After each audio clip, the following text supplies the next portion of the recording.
Morning UPSC study partners. आज हम start करने वाले हैं quick revision series of prelims. Okay, so stay tune. इसमें प्री रिक्वायर्ड क्या है, एटलीस्ट एक बार आपने पॉलिटी पढ़ी हुई हो, चाहे आपने लक्ष्मीकांत पेपर पढ़ी है या फिर कोई सी लेक्चर अटेंड किया है। बस एक बार आपको जनरल सेंस होना चाहिए टॉपिक्स का।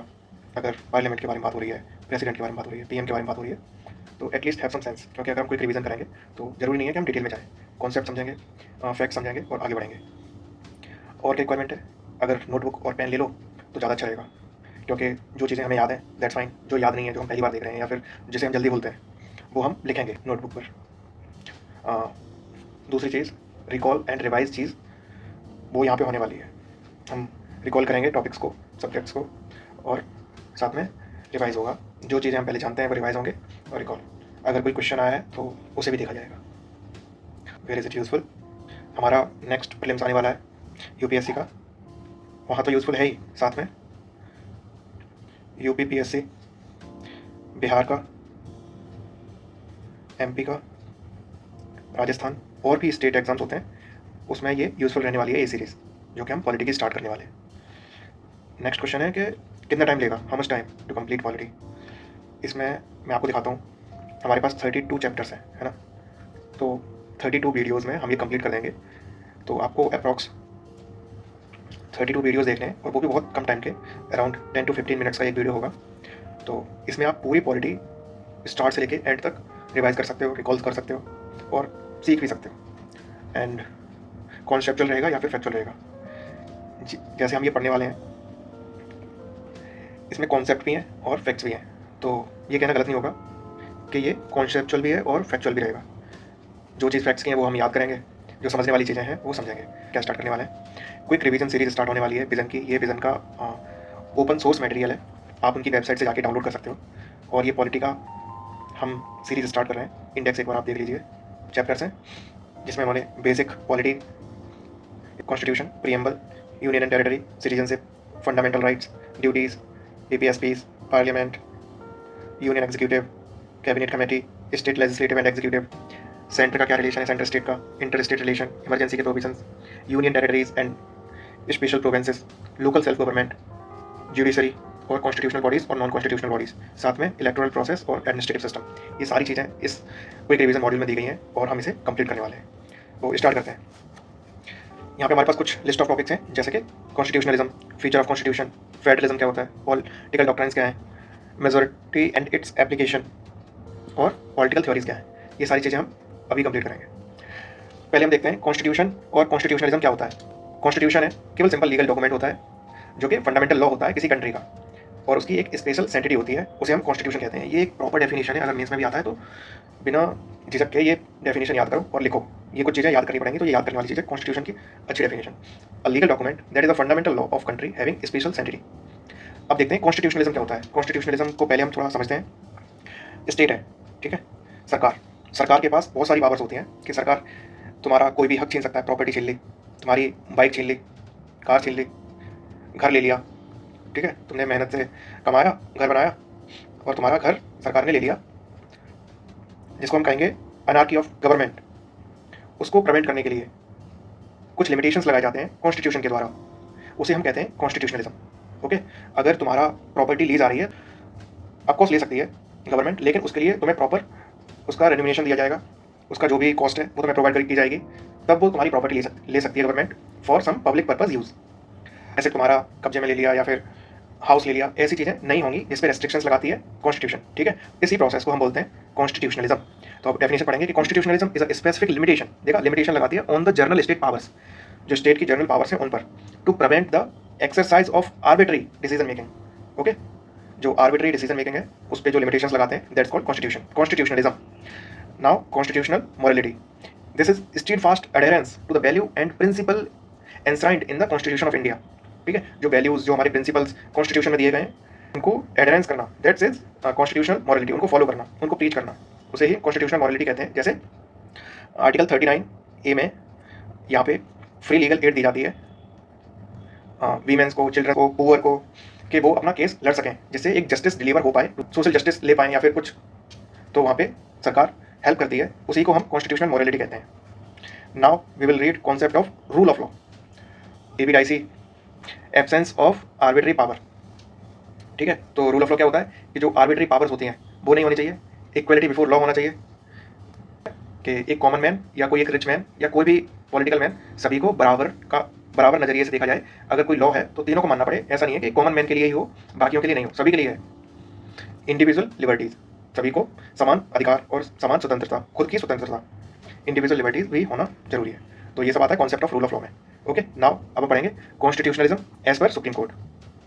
तो यहाँ पे रामेश्वर प्रसाद केस है, इसमें क्या हुआ कि constitutionalism abhors absolutism, it is premised on the rule of law in which subjective satisfaction is substituted by objective provided by the constitutional itself। दूसरा केस है आईआर कोलो का, इसमें बताते हैं कि जो कॉन्स्टिट्यूशनलिज्म है दैट इज लीगल प्रिंसिपल जो कि require control over exercise of government power to ensure the democratic principle shall not be destroyed. It is a exercise that control government power. Okay, so ताकि जो democratic principal है वो उन्हें destroy नहीं किया जा सके, ये आईआर कोलो केस में बताया गया। अब देखते हैं कॉन्स्टिट्यूशनल गवर्नमेंट और नॉन कॉन्स्टिट्यूशनल गवर्नमेंट में क्या अंतर है। तो जो कॉन्स्टिट्यूशनल गवर्नमेंट है वो है, एग्जांपल लेते हैं इंडिया में, ठीक है, वो है यूएस में। जो नॉन कॉन्स्टिट्यूशनल गवर्नमेंट है नॉर्थ कोरिया में, non constitutional government in North Korea और some part of the world ये नॉन कॉन्स्टिट्यूशनल गवर्नमेंट भी है। तो इसमें क्या डिफरेंस है ये चेक करेंगे। Government which is elected by people through election process, ये किसमें होता है, कॉन्स्टिट्यूशनल गवर्नमेंट में होता है। यहाँ पे इलेक्शन नहीं होते हैं और यहाँ पे इलेक्शन हो भी सकते हैं, ऐसा नहीं है कि यहाँ पे इलेक्शन नहीं होते। नॉन कॉन्स्टिट्यूशनल गवर्नमेंट में इलेक्शन होते हैं। जैसे नेपोलियन जब फ्रांस के मोनार्क थे तो उन्होंने इलेक्शन कराया था, उन्होंने इलेक्शन कराया, खुद ही इलेक्शन जितवा लिया 99% वोट से कि जनता चाहती है कि हम ही राजा बने रहें। तो ऐसे करके इलेक्शन हो सकते हैं, बट दैट डजंट मीन्स कि नॉन कॉन्स्टिट्यूशनल गवर्नमेंट में इलेक्शन नहीं हो सकते। इलेक्शन हो सकते हैं, बट यहाँ पे क्या होता है कॉन्स्टिट्यूशनल गवर्नमेंट में कि जो पब्लिक रिप्रेजेंटेटिव होता है वो इलेक्शन प्रोसेस के थ्रू ही इलेक्ट होकर आता है, ठीक है। खुद को इलेक्ट नहीं कर सकता, या फिर किसी मोनार्क की हायरार्की में उनका बेटा या बेटी वो खुद को राजा नहीं कह सकते हैं या फिर पब्लिक रिप्रेजेंटेटिव नहीं कह सकते हैं जब तक कि वो इलेक्शन प्रोसेस के थ्रू होके ना आए, ठीक है। दूसरा पॉइंट देखते हैं कॉन्स्टिट्यूशनल गवर्नमेंट में कि head of the state has limited power, इनके पास लिमिटेड पावर होती है लेकिन इनके पास अनलिमिटेड पावर होती है, ठीक है। लिमिटेड पावर का एग्जांपल देखते हैं कि जो इंडियन प्राइम मिनिस्टर या फिर इंडियन प्रेसिडेंट, उनके पास लिमिटेड पावर्स हैं, वो एक स्ट्रक्चर में रह के, एक सिस्टम में रह के ही काम कर सकते हैं, ठीक है। किसी को सड़क से उठा के फांसी की सजा नहीं दे सकते हैं, उस पर पहले कोर्ट में केस चलेगा, उसके बाद ही कुछ अगर उसने कुछ कन्विक्ट होता है, कुछ गलत किया होता है, तभी कोई सजा मिलती है। लेकिन यहाँ पे क्या होता है, अभी किंग जोंग ने कुछ जो गवर्नमेंट ऑफिशियल्स थे, एडमिनिस्ट्रेटिव ऑफिशियल्स, उन्हें फांसी की सजा दे दी या फिर उन्हें मरवा दिया। क्यों? क्योंकि वो फेल हो गए थे बाढ़ को रोकने में, या फिर तो उन्हें ऐसे मोनार्कल तरीके से, क्योंकि उनके पास अनलिमिटेड पावर होती है, तो उन्हें फांसी की सजा दे दी। That's it. फिर हम यहाँ पे थर्ड पॉइंट देखते हैं कॉन्स्टिट्यूशनल गवर्नमेंट में इनके पास स्पेसिफिक टेन्योर होता है, जैसे इंडिया में 5 साल होता है, ठीक है। इनके पास कोई स्पेसिफिक टेन्योर नहीं होता, जब तक जिंदा बने रहो। एग्जाम्पल है USA, UK, India, Pakistan etcetera. यहाँ पे ब्रुनेई, कतार, स्विट्जरलैंड, ठीक है। लेकिन जब तुम देखोगे स्विट्जरलैंड ये तो बड़ी डेवलप्ड कंट्री है, कतार बड़ी डेवलप कंट्री है, तुम कहोगे कि अरे यहाँ पे नॉन कॉन्स्टिट्यूशनल गवर्नमेंट है तो फिर इतनी डेवलप कैसे है। हर गवर्नमेंट बुरी नहीं होती है, कुछ गवर्नमेंट अपने लोगों के लिए, अपने देश के लिए काम करती हैं, तो ऐसा ही सिस्टम है। नेक्स्ट देखते हैं रिटन कॉन्स्टिट्यूशन और अनरिटन कॉन्स्टिट्यूशन में। Found in legal document, duty codified, documented but not duly codified. तो यहाँ पे देखते हैं रिटन कॉन्स्टिट्यूशन क्या होता है कि एक तो ये लीगल डॉक्यूमेंट होता है, ठीक है, और कोडिफाइड होता है, मतलब लिखा हुआ होता है कि अगर कोई लॉ बनाया गया है, ठीक है, तो उसे लिखा जाएगा कि हाँ, और जब भी उसे प्रोसेस किया जाएगा तो वो रिटन में है हमारे पास। लेकिन यहाँ पे क्या होता है, डॉक्यूमेंटेड है बट नॉट ड्यूली कोडिफाइड, उसे एक स्ट्रक्चर में नहीं रखते हैं, उसे बस डॉक्यूमेंट किया जाता है। जैसे लाइब्रेरी में सेट ऑफ बुक्स रखी होती हैं कि एक बुक यहाँ रखी है, एक बुक यहाँ रखी है, एक बुक यहाँ रखी है, ऐसे डॉक्यूमेंटेड है, ठीक है, ये हमने बनाया है बट नॉट ड्यूली कोडिफाइड। यहाँ पे क्या होता है कि एक प्रॉपर सेट ऑफ बुक बनाई जाती है, अगर कोई नया लॉ आया तो इसमें ऐड किया जाता है, और अगर इसमें से कोई हटाया जाता है तो उसे रिपील किया जाता है, ठीक है, दैट इज ड्यूली कोडिफाइड। और यहाँ पे not duly codified. Second, precise, defined and यहाँ पे अनसिस्टमैटिक, इनडिफाइनेट, इम्प्रिसाइज। यहाँ पे क्या होता है कि जैसे if you are going from road और वहाँ पे तुम्हें किसी भी ह्यूमन या फिर एनिमल को हार्म नहीं करना है, ठीक है, और उसके अलावा तुम कुछ भी कर सकते हो। मैं एक एग्जांपल दे रहा हूँ, ठीक है। तो ये क्या है, एक इनडिफाइन है कि प्रॉपर डिफाइन नहीं किया गया कि ठीक है हार्म नहीं करना है, लेकिन बाद बाकी क्या सब कुछ कर सकते हो, कितनी भी स्पीड होनी चाहिए, कहीं भी तुम अपनी गाड़ी रोक सकते हो, कुछ भी, मतलब इम्प्रिसाइज भी है, ठीक है। लेकिन यहाँ पे क्या होगा कि अगर लॉ बनाया जाएगा तो तुम्हें प्रॉपर बताया जाएगा कि रोड पर तुम्हें 90 की स्पीड पर चलना है, 110 की स्पीड पर चलना है, या फिर इससे कम चलना है, इससे ज़्यादा चलना है। प्रॉपर लेन बनाई जाएंगी, प्रॉपर रूल्स बनाए जाएंगे कि किसी भी ह्यूमंस, किसी भी एनिमल्स को रोड पर हार्म नहीं करना है जानबूझकर, और डेकोरम मेंटेन रखना है। प्रिसाइज एंड डेफिनेट रूल्स बनाए जाएंगे। Got it. तो ये written constitution as a written constitution. कुछ एग्जांपल्स देख लेते हैं। Result of conscious and deliberate efforts and result of historical developments. यहाँ पे एग्जांपल्स हैं यूएसए, फ्रांस, इंडिया और यहाँ पे ब्रिटेन, ठीक है। अब हम देखते हैं कितने फॉर्म होते हैं गवर्नमेंट के, फॉर्म्स ऑफ गवर्नमेंट। यहाँ पे प्रेसिडेंशियल सिस्टम, यहाँ पे पार्लियामेंट्री सिस्टम। प्रेसिडेंशियल सिस्टम कहाँ है? ये हमारा यूएसए में। पार्लियामेंट्री सिस्टम कहाँ है? ये हमारा यूके, इंडिया में भी है। तो प्रेसिडेंशियल सिस्टम में क्या होता है? Presidential system of government is one in which the executive is not responsible to the legislature for its policies and acts. It's constitutionally independent of the legislature in respect of term of office. Simple terms में कहा जाए तो ये जो government होती है, जो इसके एग्जीक्यूटिव होते हैं, वो रेस्पॉन्सिबल नहीं होते हैं लेजिस्लेचर के लिए, ठीक है। पार्लियामेंट में वो रेस्पॉन्सिबल नहीं होते हैं अपनी पॉलिसीज के लिए, अपनी एक्ट्स के लिए, और ये कॉन्स्टिट्यूशनली इंडिपेंडेंट होते हैं for the legislature in terms of office. लेकिन यहीं पे हम देखा जाए तो जो हमारे रिप्रेजेंटेटिव होते हैं, ठीक है, जो पार्लियामेंट्री सिस्टम में जो गवर्नमेंट होती है वो रेस्पॉन्सिबल होती है अपनी पॉलिसीज के लिए, अपनी एक्ट्स के लिए, ओके। जैसे इंडियन गवर्नमेंट अगर कोई लॉ लेके आती है और वो लॉ हार्मफुल है या फिर किसी तरीके से कुछ लो होल्स हैं उस लॉ में, तो उस लॉ के लिए क्रिटिसाइज किसे किया जाएगा? गवर्नमेंट को किया जाएगा, और साथ में ही गवर्नमेंट पे एक्शंस हो सकते हैं, उन्हें रिजिग्नेशन या फिर नो कॉन्फिडेंस मोशन भी पास हो सकता है, और वो खुद रेस्पॉन्सिबल होते हैं अपने एक्ट्स के लिए। That's it. फीचर्स क्या है प्रेसिडेंशियल सिस्टम के और पार्लियामेंट्री सिस्टम के? पहले तो एग्जांपल देख लेते हैं कि ये यूएसए में है, ये इंडिया और यूके में है, ओके। यहाँ पे सिंगल एग्जीक्यूटिव होता है, यहाँ पे ड्यूअल एग्जीक्यूटिव होते हैं। सिंगल एग्जीक्यूटिव मींस जैसे अपने Donald Trump, Barack Obama, okay, Joe Biden, single executive है, अकेली कुर्सी है उनकी। यहाँ पे ड्यूअल एग्जीक्यूटिव है, एक तो हमारे प्रेसिडेंट होते हैं श्रीमती द्रौपदी मुर्मू, और ये एक रियल, एक नॉमिनल है हमारी प्रेसिडेंट, और रियल एग्जीक्यूटिव हमारे प्राइम मिनिस्टर, ओके। यहाँ पे नॉट रेस्पॉन्सिबिलिटी, यहाँ पे कोई रेस्पॉन्सिबिलिटी नहीं होती है, लेकिन यहाँ पे कलेक्टिव रेस्पॉन्सिबिलिटी होती है, पूरी COM जाएगी।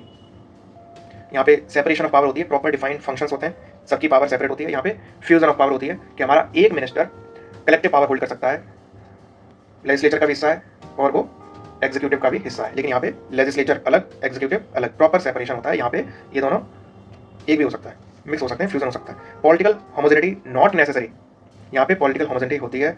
Lower house has fixed term, इनके फिक्स्ड टर्म होते हैं, और dissolution of lower house, dissolution हो सकता है। इसलिए यहाँ पे इसको, यहाँ पे स्टेबल गवर्नमेंट होती है, यहाँ पे उतनी स्टेबल नहीं होती है स्टेबल, लेकिन यहाँ पे वो खुद के लिए रेस्पॉन्सिबल भी हैं, और उन्हें अगर कोई दूसरी मेजोरिटी आती है तो वो हटा भी सकती है, नो कॉन्फिडेंस मोशन पास हो सकते हैं, तो ये उतनी स्टेबल नहीं है, ठीक है, not that stable. Got it. अब पढ़ते हैं in India. Constitutionalism insured by Indian constitution which is adopted by constituent assembly of India on 26 November 1949 and became effective on 26 January 1950। The constitution lays down the framework that demarcates fundamental political code, structure, procedure, power and duties of government institutions and sets out of fundamental rights, directive principles, duties of citizens। 26 जनवरी 1949 को Indian constitution assembly ने कुछ power adopt की थी। Constitution assembly ने कुछ जो framework थे वो अप्लाई किए थे, और वो ये थे कि फंडामेंटल पॉलिटिकल कोड कैसा रहेगा, स्ट्रक्चर कैसा रहेगा, प्रोसीजर क्या रहेगा, पावर एंड ड्यूटीज क्या रहेंगी, और गवर्नमेंट इंस्टीट्यूशंस और सेट ऑफ फंडामेंटल राइट्स क्या रहेंगे, ओके। नाउ अब हम पढ़ने वाले हैं features of Indian constitution. Indian constitution के क्या क्या फीचर्स हैं, ये one of the most important चीज़ है जो कि प्रीलिम्स में कहीं ना कहीं देखने को मिलती है, हर साल देखने को मिलती है, तो ध्यान से पढ़ना है। एक तो Indian constitution lengthiest written constitution है, जिसमें 25 पार्ट है, 12 शेड्यूल है, और मोर देन 400 आर्टिकल्स हैं, okay. Inspiration from various sources, कहाँ से इंस्पिरेशन ली गई है? यूएसए से लिया गया है, यूके पार्लियामेंट से लिया गया है, टाइप ऑफ गवर्नमेंट के पार्लियामेंट्री टाइप ऑफ गवर्नमेंट होनी चाहिए, mixture of rigidity and flexibility, न ज़्यादा रिजिड है न ज़्यादा फ्लेक्सिबल है, दोनों का मिक्सचर है। Amendment by special majority and simple majority, दोनों से अमेंडमेंट्स हो सकते हैं अलग अलग टाइप के। फेडरल सिस्टम विद यूनिटरी बाइस, फेडरल सिस्टम है लेकिन जब जरूरत हो तो यूनिटरी भी हो सकता है। कौन सी फॉर्म ऑफ गवर्नमेंट है? पार्लियामेंट्री फॉर्म ऑफ गवर्नमेंट है। Synthesis of parliamentary sovereignty and judicial supremacy, ठीक है, एक प्रॉपर सिंथेसिस दिखता है पार्लियामेंट्री सुप्रीमेसी का और जुडिशियल सुप्रीमेसी का, कोई किसी में टांग नहीं आता, लेकिन दोनों हार्मनी से काम भी करते हैं। Integrated and independent judiciary, supreme court, high court, subordinate courts, ठीक है, ये आपस में इंटीग्रेट है। सब कोर्ट से सुप्रीम हाई कोर्ट है, हाई कोर्ट से सुप्रीम कोर्ट है, सो ऐसे ये इंटीग्रेट हुए। और इंडिपेंडेंट जुडिशरी, और ये पार्लियामेंट से इंडिपेंडेंट है, जो हमारी जुडिशरी है वो एग्जीक्यूटिव और लेजिस्लेचर से इंडिपेंडेंट है। यहाँ पे फंडामेंटल राइट्स देखेंगे जो कि हमारे आर्टिकल 12 से लेकर आर्टिकल 35 के बीच में आते हैं, जो कि बहुत ही इंपॉर्टेंट है। Directive principle of state policy, जो कि हमारी आर्टिकल 36 से लेकर आर्टिकल 51 के बीच में आते हैं। फंडामेंटल ड्यूटीज आर्टिकल 51 में दिए गए हैं, और ये सेक्युलर स्टेट आर्टिकल 25 से लेकर 30 तक। यूनिवर्सल अडल्ट फ्रेंचाइज है इंडियन कॉन्स्टिट्यूशन, ठीक है, 18 साल से ऊपर के वोट कर सकते हैं और अपना रिप्रेजेंटेटिव चूज कर सकते हैं। सिंगल सिटीजनशिप है, हमारे पास डबल सिटीजनशिप नहीं है, लेकिन अमेरिका के पास डबल सिटीजनशिप है। उनके स्टेट की सिटीजनशिप है, ये है तो है उनके पास के कि वो अमेरिकन सिटीजन है, लेकिन साथ में उनके स्टेट की सिटीजनशिप भी है, ठीक है, कि वो इस स्टेट से बिलोंग करते हैं। इंडिपेंडेंट बॉडीज जैसे कहा गया UPSC है, ठीक है। इमरजेंसी प्रोविजंस है हमारे पास, जब हमें जरूरत पड़े तब हम उसका यूज़ कर सकते हैं। 3 टायर ऑफ गवर्नमेंट है, ठीक है। एक तो सेंटर में है, एक स्टेट में है, एक लोकल गवर्नमेंट है जो कि हमारी पंचायत में दिखती है। These are the feature of Indian constitution. इन्हें आपको ध्यान और याद रखना पड़ेगा, तभी काम चलेगा। अब पढ़ते हैं forms of polity arrangements. 2 types of government, federal और यूनिटरी, जो कि आपको ऊपर बताया था। यूनिटरी कौन सी होती है और फेडरल कौन सी होती है? यूनिटरी गवर्नमेंट वो होती है कि यहाँ पे एक सेंटर है और वही सबको कंट्रोल कर रहा है, ठीक है, that's unitary government. Federal government क्या होती है कि ये सेंटर है, ठीक है, और ये है स्टेट गवर्नमेंट। इसके डिवीजन ऑफ पावर अलग है, इसकी डिवीजन ऑफ पावर अलग है, और एक दूसरे की पावर को कर्टेल नहीं करते हैं, तो वो होती है फेडरलिज्म। यूके है, ओके, तो उसमें यूनिटरी सिस्टम है। लेकिन जो हमारा इंडिया है या फिर यूएस है, तो उसके पास फेडरल सिस्टम है। कैसे चेक करते हैं? यूके में हेड कौन होता है? यूके में हेड पीएम है, ठीक है। हालांकि उनके पास एक मोनार्क भी है, वो भी ठीक है, लेकिन सारी पावर्स, ज़्यादातर पावर्स पीएम में डिफाइंड है और वही कंट्रोल करते हैं चीज़ें। लेकिन यहाँ पे क्या होता है, उनकी स्टेट्स के पावर्स प्रोवाइड करते हैं, जो हमारी सेंटर होती है यहाँ पे वो प्रोवाइड करते हैं। लेकिन इंडिया में क्या होता है कि सेंटर अलग है, स्टेट अलग है, स्टेट के पावर अलग है, सेंटर के पावर अलग है, लेकिन दोनों के म्यूचुअल पावर भी हैं, जिन्हें हम कंकरेंट लिस्ट में जो पावर मेंशन है वो दोनों के पास है, दोनों उस पर रूल बना सकते हैं, लॉज बना सकते हैं। एग्जाम्पल के लिए देखते हैं कि स्टेट के पास हेल्थ है, ठीक है, पुलिस है। सेंटर के पास क्या है? सेंटर के पास बैंक्स हैं, एमरजेंसी प्रोविजन के पावर्स हैं, फाइनेंशियल पावर्स हैं, वो सब चीज़ें, ओके। तो सब लोग अपनी अपनी पावर्स में रह के और अपने अपने सिस्टम में रह के डेकोरम मेंटेन करते हैं। लेकिन इंडिया में एक चीज़ है कि कुछ पावर्स सेंटर के पास ऐसी हैं जो वो स्पेशल टाइम में यूज़ करके यूनिटरी बन सकता है, ठीक है। स्टेट की पावर खुद में मर्ज कर सकता है और खुद ही ऑथराइज कर सकता है, खुद ही मैनेज कर सकता है स्टेट्स के फंक्शंस, उसे हम बोलते हैं यूनिटरी सिस्टम। फेडरलिज्म क्या होता है कि स्टेट के पावर्स अलग हैं, सेंटर के पावर अलग है और दोनों काम कर रहे हैं, that is federalism. Normally in simple term, in normal situation India में फेडरलिज्म होता है। लेकिन इन स्पेशल कंडीशंस, जब कोई एग्रेशन, वॉर होता है या फिर कुछ और इंटरनल और एक्सटर्नल घटनाएं होती हैं, तो वहाँ पे सेंटर के पास एक पावर होती है, तो वो उसे यूनिटरी सिस्टम में भी कन्वर्ट कर सकते हैं, दैट्स इट। यहाँ पे जो एग्जांपल है वो यूके है, UK unitary power form of government है, और जो यूएस है वो फेडरल फॉर्म ऑफ गवर्नमेंट है। जो पॉलिटिकल विद्वान है वो इंडिया को क्वासी फेडरल के नाम से जानते हैं, ठीक है, कि इसके पास दोनों पावर्स हैं, फेडरल तो है लेकिन झुका हुआ है किसकी तरफ? यूनिटरी की तरफ, ठीक है। तो इसलिए इसका नाम क्वासी फेडरल दिया गया है। लेकिन हमें जब भी कोई क्वेश्चन मिले तो हमें इंडिया को फेडरलिज्म की घोषित करना है कि हम तो भाई फेडरल हैं, ठीक है। लेकिन हमारे पास पावर है यूनिटरी की, don't worry. Unitary system, features of federalism. पहले यूनिटरी सिस्टम देख लेते हैं, या दोनों साथ साथ देखते हैं। ये तो सिंगल गवर्नमेंट है यूनिटरी सिस्टम में, ठीक है। और अपने फेडरलिज्म में स्टेट की गवर्नमेंट भी होती है और सेंटर की गवर्नमेंट होती है, साथ में लोकल गवर्नमेंट भी होती है, ठीक है। कॉन्स्टिट्यूशन विल बी रिटन और अनरिटन। यहाँ पे कॉन्स्टिट्यूशन रिटन भी हो सकता है और अनरिटन भी हो सकता है, ठीक है। जैसे यूके के पास कॉन्स्टिट्यूशन अनरिटन है, रिटन है ही नहीं। यहाँ पे मल्टीपल लेवल ऑफ गवर्नमेंट होती है, फेडरलिज्म में मल्टीपल लेवल ऑफ गवर्नमेंट होती है। जैसे बताया, ये सेंट्रल गवर्नमेंट है, उसके नीचे स्टेट गवर्नमेंट है, उसके नीचे अपनी लोकल गवर्नमेंट है, मल्टीपल लेवल ऑफ गवर्नमेंट है। नो डिवीजन ऑफ पावर, यहाँ पे कोई डिवीजन नहीं है पावर की, यहाँ पे डिवीजन होती है पावर की। और यहाँ पे रिजिड कॉन्स्टिट्यूशन है, ये फ्लेक्सिबल नहीं है कि कल मोड़ दो, मन चाह तो कुछ और कर दो, नहीं, ये रिजिड कॉन्स्टिट्यूशन है। एक बार लॉ बन गए, जब तक उसकी जरूरत ना पड़े चेंज करने की तो कोई जरूरत नहीं चेंज करने की, बहुत मुश्किल होता है चेंज करना, स्पेशल मेजोरिटी लगती है और भी बहुत सारी चीज़ें। कॉन्स्टिट्यूशन में भी सुप्रीम और नॉट में भी सुप्रीम। यहाँ पे कॉन्स्टिट्यूशन सुप्रीम हो भी सकता है और नहीं भी हो सकता। जैसे कि हम यूके का एग्जांपल लेते हैं तो वहाँ पे बताया जाता है कि पार्लियामेंट ही उनकी सुप्रीम है। पॉलिटिकल विद्वान है, उन्होंने एक स्टेटमेंट दिया था कि यूके की गवर्नमेंट कुछ भी कर सकती है, कुछ भी, सिवाय एक आदमी को औरत नहीं बना सकती है, इसके अलावा वो कुछ भी कर सकती है, या फिर एक औरत को आदमी नहीं बना सकती है, इसके अलावा वो कुछ भी कर सकती है। तो समझ लीजिए कि उसके पास, पार्लियामेंट के पास सारी पावर्स हैं, दैट कैन डू एनीथिंग। लेकिन यही पावर अपनी पार्लियामेंट के पास नहीं है, इंडियन पार्लियामेंट के पास नहीं है, ठीक है। उसको एक कॉन्स्टिट्यूशन के बेसिस पे ही चलना है। अपना जो सबसे बड़ी पावर है वो है कॉन्स्टिट्यूशन। एंड इंडिपेंडेंट जुडिशरी, यहाँ पे जो जुडिशरी है वो अपनी इंडिपेंडेंट है, ठीक है, उसे एग्जीक्यूटिव और लेजिस्लेचर से कोई मतलब नहीं है, इंडिपेंडेंट है जुडिशरी। फेडरलिज्म में यहाँ पे यूएस का एग्जांपल ले सकते हो, सॉरी, तो इंडिपेंडेंट जुडिशरी है। लेकिन इंडिया में इंटीग्रेटेड जुडिशरी भी है, ठीक है, कोर्ट्स आपस में इंटीग्रेटेड है। लेकिन यूएस में इंटीग्रेटेड नहीं है, जो सेंटर का कोर्ट है जिसे सुप्रीम कोर्ट कहते होंगे, तो वो अलग है, स्टेट्स के सुप्रीम कोर्ट अलग होते हैं, okay. Constitution can be rigid और फ्लेक्सिबल। जो कॉन्स्टिट्यूशन है यहाँ पे रिजिड भी हो सकता है, फ्लेक्सिबल भी हो सकता है, ओके। जैसे मैंने बताया कि यूके का कॉन्स्टिट्यूशन कितना फ्लेक्सिबल है, कभी भी चेंज कर दो। जुडिशरी पर वहाँ पे जो लोग हैं वो इतने मैच्योर हैं और इतने हिस्टोरिकल एक्सपीरियंसड हैं कि वो ये चीज़ें बड़ी ही सोच समझ के करते हैं। देखिए कितना अच्छा डेकोरम बना हुआ है। जुडिशरी मे बी इंडिपेंडेंट और may be not independent. Judiciary influence भी हो सकती है और नहीं भी इन्फ्लुएंस हो सकती है। Legislature may be by cameral और यूनिकैमरल। जो लेजिस्लेचर है वो बाई कैमरल भी हो सकता है, जिसमें 2 हाउसेस हो सकते हैं और 1 हाउसेस भी हो सकता है। बाई कैमरल मतलब Lok Sabha, Rajya Sabha, upper house, lower house, ठीक है, होती है। डिवीजन ऑफ पावर्स होते हैं, पावर डिवाइड करनी पड़ती है। सुप्रीमेसी ऑफ कॉन्स्टिट्यूशन है जो कभी बताया। बाई कैमरलिज्म मतलब 2 हाउसेस होने ही पड़ते हैं, राज्यसभा और Lok Sabha, upper house, lower house. अब यहाँ पे देखते हैं कैरेक्टरिस्टिक्स ऑफ फेडरलिज्म। फेडरलिज्म के कैरेक्टरिस्टिक्स क्या है? 2 और मोर लेवल, जो कि पता है, ठीक है, एक सेंट्रल गवर्नमेंट, एक state government. Each tier has own jurisdiction specific matter to legislation, taxation और एडमिनिस्ट्रेशन। सेंटर की अपनी अलग लेजिस्लेशन, टैक्सेशन और एडमिनिस्ट्रेशन सिस्टम है और स्टेट का अपना अलग लेजिस्लेशन। हालांकि टैक्सेशन कुछ मैच करते हैं और कुछ एडमिनिस्ट्रेशन के अलग है। Existence and authority of each tyre of government is constitutionally guaranteed. कोई भी टाइप की अथॉरिटी ऑफ गवर्नमेंट हो, कौन सी भी टाइप की गवर्नमेंट हो, वो कॉन्स्टिट्यूशनली गारंटेड होती है। कोई भी अनकॉन्स्टिट्यूशनल गवर्नमेंट नहीं बना सकता। Fundamental provisions of constitution can not be unilaterally changed one of the level government, such change are required to consent both the level of government. कोई भी ऐसा नहीं है कि कल सुबह सेंटर उठी और चेंज कर दिया कोई लॉ, नहीं, कंसेंट चाहिए होता है। अगर वो फंडामेंटल लॉ है तो, या फिर वो कोई लॉ स्टेट को अफेक्ट कर रहा है तो उसमें स्टेट की परमिशन चाहिए होती है। Courts have power to interpret the constitution and powers to different level of government. Sources of revenue for each level of government are clearly specified to ensure financial autonomy. ये clearly specified है कि कहाँ कहाँ से कौन कौन सी सरकार, कौन कौन सी गवर्नमेंट पैसे लेगी, टैक्स लगाएगी। Federal system has dual objective. इसमें फेडरल में दो ऑब्जेक्टिव होते हैं, एक safe guard and promote the unity of country, दूसरी अकोमोडेट रीजनल डाइवर्सिटी। अब हम आते हैं फेडरलिज्म इन इंडिया। अब हम स्पेसिफिक इंडिया के कॉन्टेक्स्ट में पढ़ेंगे। Indian federalism is quasi federal having both unitary and federal feature. अब हम इसके देखते हैं इंडिया के यूनिटरी फीचर और साथ में फेडरल फीचर। इंडिया के यूनिटरी फीचर क्या है कि ये residuary power with central government. जो बची कुछ जो पावर है, जैसे स्पेस एक्सप्लोरेशन या कल कोई एक नया एलियन आया तो उसके बारे में लॉ किसे बनाना या किसके सोचना है, तो वो सेंटर सोचेगी, ठीक है। तो दैट इज रेजिडरी पावर, जिसके बारे में भी लिखा नहीं गया है, तो दैट इज रेजिडरी पावर। और state boundaries alteration without their consent.